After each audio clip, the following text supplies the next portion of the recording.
In this case right now, then, we are hearing that the search has been widened. What does that really mean?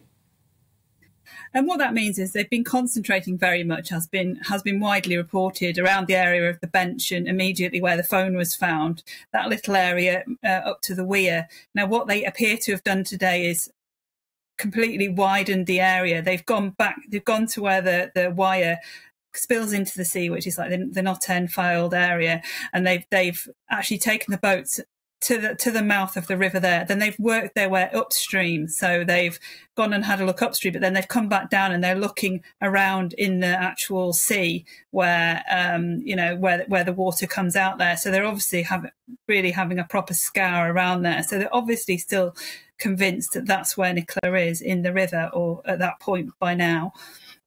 Aren't they? Yes. And something that, as well, it would appear police are having to battle against in this incident is ordinary members of the public who have decided to take it upon themselves to either take quite odd selfies at the bench where Nicola is supposedly said to have gone missing, or also searching themselves. Is this right? Dispersal orders have been issued, which I find quite bizarre.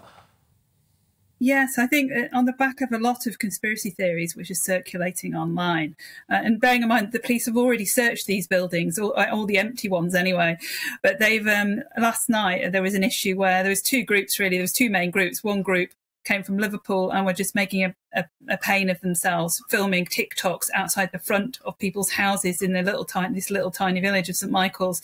And then the other group were actually, essentially, they'd broken into the grounds of one of these properties and were filming in the dark, doing TikToks and live sort of videos from there, as if it was a ghost hunt or something. So what's happened is Lancashire Police have had to take action. So they've put 2 dispersal orders in place for those 2 groups. But these dispersal orders are wider than that. They last for 48 hours. So it's a warning to anyone else, because there is an awful lot of people in a very small, little, quiet village at the moment. There's all the press, ourselves, there's the police, there's searchers, and now there's sort of just random, almost like sort of tourists of the situation, which is...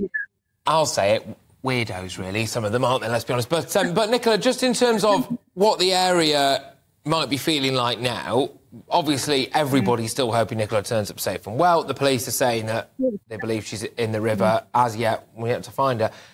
You don't want to speculate too much, but look, people presumably concerned in the area that what it might mean if something has happened to her that doesn't involve going in the river, if someone's still at large or something like that. Are people quite worried in the area?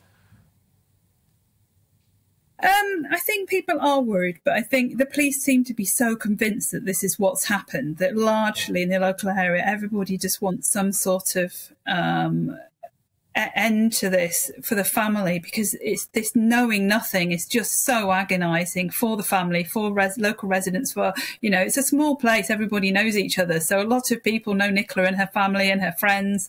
They just want some culmination to it all. But obviously we're all desperately hoping that there's a happy ending still to be had, that something that nobody's thought of has happened, you know, and that there's going to be like a little mini miracle here.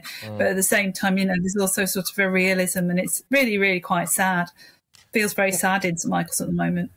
Yes, indeed. Look, thank you very, very much. It's been great to have you on the show and to actually get to talk to you today as well. That is Nicola Adam there, who is the editor of the Lancashire Post, which is, of course, covering the area where Nicola Bulley sadly went missing 2 weeks ago.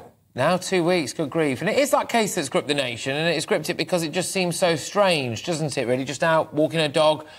Police initially still dead convinced that she's in that river. And then, of course, as well, they've had dive teams, they've had specialist sonars. They're saying she doesn't seem to be found there, and they're widening the search area. Very, very mysterious.